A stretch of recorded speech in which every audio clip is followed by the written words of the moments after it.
And here we are on Everdream Latter Edition. We are currently spawning in the top right-hand corner of the map. This player is a red Terran. He's playing for New Angels Esports. It is PureLegacy.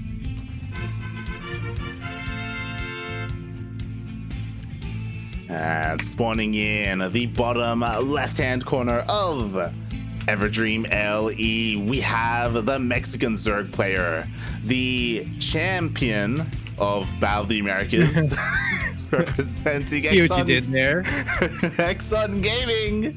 It is Cham.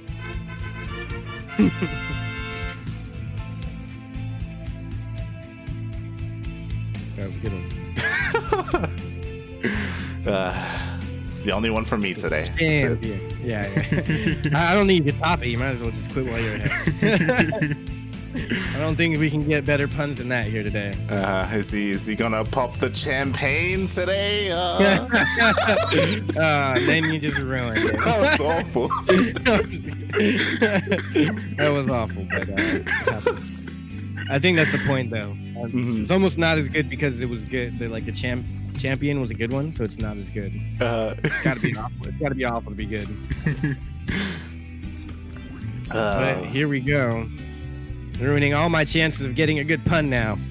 There won't be many good ones. We'll see. I don't think there's really any puns for Nina. Yeah. We'll work on it. Yeah. Hopefully we get some good names in the tournaments here in the finals. That's all I care about is what names are in the finals. What kind of puns can we pull out here?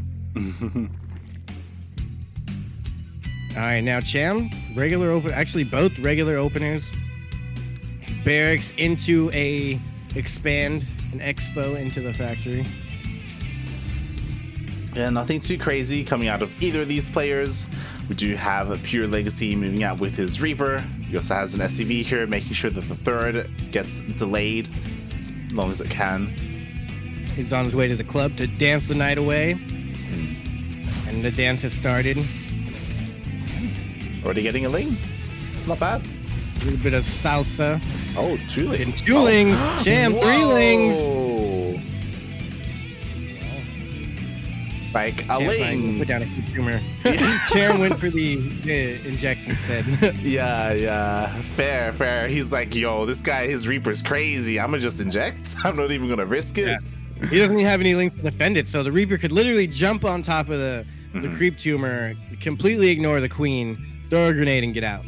Yeah, exactly. And good. Now it's gonna go down. It's not getting out alive. Oh, he splits the lair. Uh-oh. 2 base Muta? Maybe. No. This is Cham. It's gonna be 2 base infestors.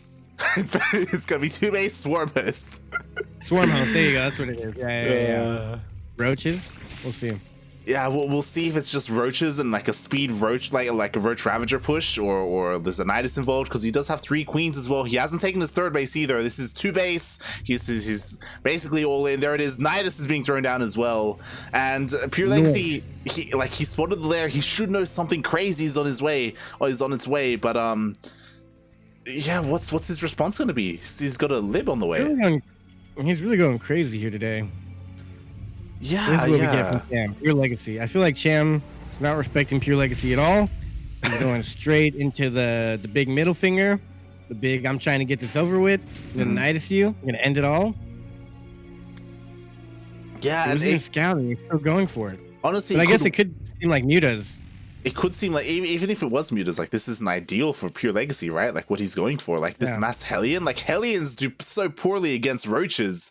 Roaches and queens. So Hellions do poorly against anything that comes out of a lair. Yeah.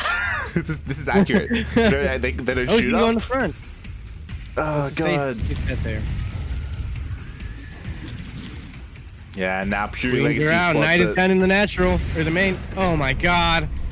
I don't think I've ever seen such a quick GG.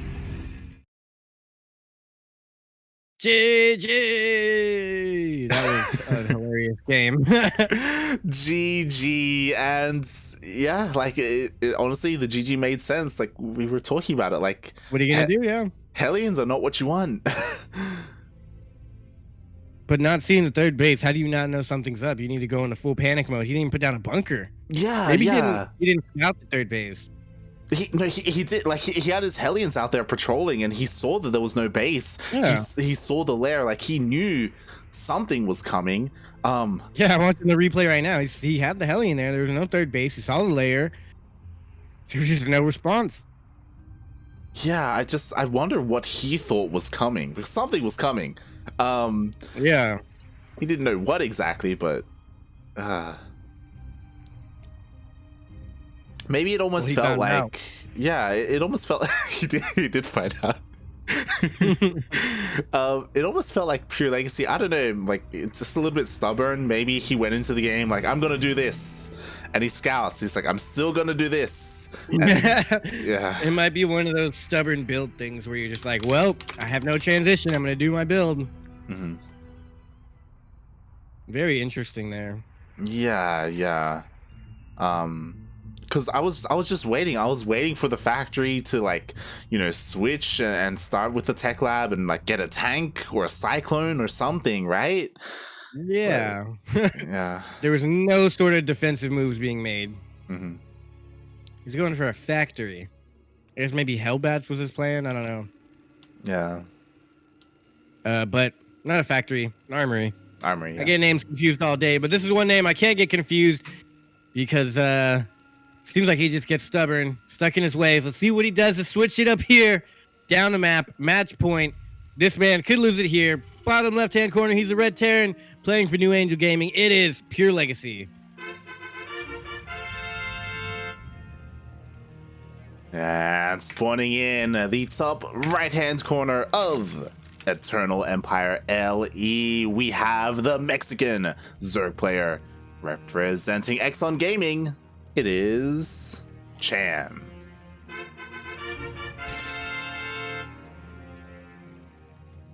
Exxon and Cosmos, two best teams. My two favorite. I agree. They're It was why I wish they had more like team events, like so that we could go for a team instead of just a player.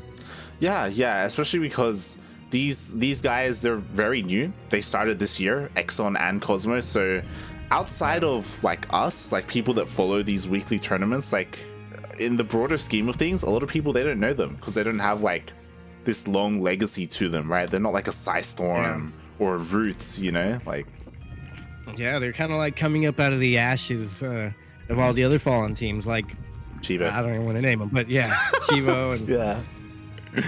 Still too soon, too soon. I know. But yeah, also with the Corona and COVID stuff, a lot of other teams shut down as well, and like Team House is disbanding and a lot of sad stuff. But through all that, we see new teams coming to the rise, like Cosmos and Exxon Gaming and some of the older teams that are actually now able to pick up more players and stuff. So pretty cool stuff. Yeah.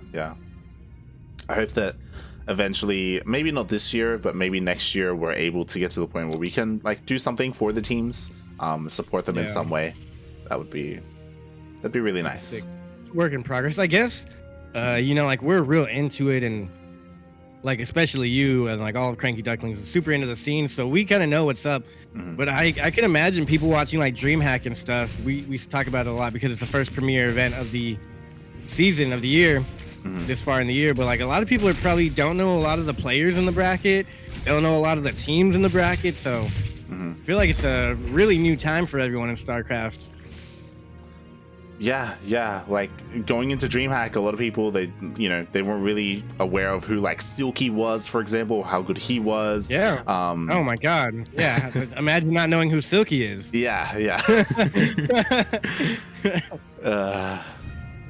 It's like, mate, he's like one of the best in the region. Like, yeah, one of the best styles of play I've seen in a while. And like, yeah, so it's pretty cool. I think there's a lot of people probably getting re-interested in StarCraft. Like, imagine you're an old NA player, and you're looking at the NA tournament, and there's like darkness in there. You're like, who the hell is this? Exactly. Who's yeah. this guy? Yeah. To be fair, we were like that too when we first casted him as Yeah, well. to be fair, like that's exactly how we were. But since we're here every week, we learned quick. We learned on his first tournament ever that he was back. Yeah, yeah. And speaking of being on your first tournament as, you know, Cham is going for the same thing. Yeah. Oh my God, he's doing it. He's doing it. Oh boy, and this time, okay. So PureLegacy, he scouted the lair this time again. I say this time. He scouted it again. He's going Hellions. He's getting in there. He's 100%. He's gonna know. This time. He knows 100%. What's he gonna do? He's making a tank. Okay, that's a good response. I don't know if it'll even be out in time. The roaches are on the way. Oh no! Ooh. That was close. 7 went down to that 1 Hellion. Yeah. It's actually pretty good. Queens are not loaded up yet. Queens need to load up. It's too late. The Nidus is coming up. Oh, is it gonna go down? Actually, Is it gonna go up? I didn't know the Hellions were there. I think it'll finish. It'll finish for sure. You have time. No time for transfuse. Oh, he does. I didn't know he put the Queens in first. Oh my God! And the roaches were in there first. So back at home, he took the roaches out, put the Queens in first, and then popped out and was able to transfuse. Yeah, and like right now he's holding the ramp, but he's sneaking in the Nidus. Oh my God! Everything goes back in and comes back out. Yep. And again, it's so important that PureLegacy was able to get out of tank. Like, this tank is so good defensively, but he's just going around. He's not even fighting the tank. Yeah. He doesn't need to fight the tank. I mean, the tank, when it siege, that's just a little area that he can't go into. Tank's gonna go down. Oh, he got 10 SCVs so far, and there's no coming back from this. Cham wins it 2-0 to a Nidus Worm 2 times in a row. That's what I love, Cham. Oh, he didn't even try and transfuse. Yeah. Oh, he didn't transfuse that one either. Both Ravagers went down, and it's important to note that, you know, Cham did lose a couple of SCVs, drones earlier, so it's not as bad as it could be. You know, there are he lost 7. He did lose 7, and His Cham... opponent lost like 13, I think, right? Yeah, Cham has to be careful with these Ravagers. He's losing more and more. Yeah, honestly, Cham doesn't have to do anything here, but just keep sitting here. All the time that he wastes his opponent, he can be macroing. Oh, that's good too. He just rotates Shoot it, down. Man. He's like, wait, never mind. I do like this one. And now there's a second takeout, and he's not transfusing. I don't think he has any right now. He has no energy. He has no energy for transfuse, and it looks like the Nidus is finally going to get taken out. But the one in the natural is still up. Put down a creep tumor. Put a creep tumor down so the base can't reestablish. Creep tumor would be nice. He's already going for the muted den. Spire. Yeah. The Spire is on the way. So even though the creep tumor, the creep tumor gets got. Gets taken out. Oh man. Another Nidus in the natural. Yeah. The Niduses, they keep coming. They don't stop. Meanwhile, PureLegacy scanned. He saw that Cham was going for a third base. He still doesn't know at all about the Spire. So the Spire could be the nail in the coffin if it goes unscouted until the end. And yeah. I like to see a micro. Yeah, I love it. I love it. That's always great, especially when there's like a BC in your base and you have a Nidus. You can just warp his a micro pretty much to Queens all day. Yeah. Yeah, that wasn't a bad opener from Cham, but PureLegacy also did hold pretty decent. Didn't lose a base. No creep tumors were put down to deny any more tech coming out. He has a very high amount of Queens though. Yeah. Like this could have been a lot worse. This could have been game 1. You know? Yeah. PureLegacy, this was an improvement to say the least for PureLegacy, and you know, now he's got his Hellions. He's gonna Oh my God, got the creep tumor. He's gonna get more workers. Oh God. Okay, just 2 so far. They're gonna get in. Are they Go in the gonna main. scout? Go in the main. He No. Oh, he scans. Good scan, but he has no he's actually going for the engine bay right now. Engineering bay, and now there's not gonna be, I don't think they'll be up in time. I don't know. But also with this many Queens, as soon as the mutas move in, the Nidus will pop up and out will come 6 or 7 Queens. Yeah, we'll with see. Plenty of transfuse energy. There's 7 Queens here. Yeah, we'll see if Cham commits to it or if he just wants to harass with Mutalisks. Because you're right, like a Nidus with supporting Queens would be huge for this. And the Minotaur's time finished. He doesn't need the Queens. That's it. Oh, he has Cyclones though. I like the Cyclone. He pushes a couple away. Oh, he goes back in and denies the Minotaur again. That's funny. He should have jumped on the tank side thinking the natural, but it's a hard call to make. Yeah, definitely. Instead, he went into the main base. He only got 2 workers. You know, the missile turrets came back up. So, PureLegacy, so far, he's well situated. Well, the mutas are trying to... Thor already on the way off, though. He needs to go back into Roaches. Infestation pit. Infestation pit, you know what that means. Swarm host. Yep. Him loves a swarm host. I don't blame him. Yeah, I mean, especially because he knows that PureLegacy is going mech, so swarm host is pretty ideal. That's crazy. Yeah, normally you realize it's mech, and then you try and tech into swarm host. He's already ready. He's already got the Nidus. He's making a second Nidus worm. He's gonna double Nidus. I love that. How's he gonna split? We'll see how many swarm hosts he can make, and then how he's going to utilize the Niduses. Again, he only got Nidus is like guaranteed damage done. Yeah, pretty much. Like the mulas. Oh, they're gonna find some tanks. Oh. So be careful. And some cyclones. Yeah.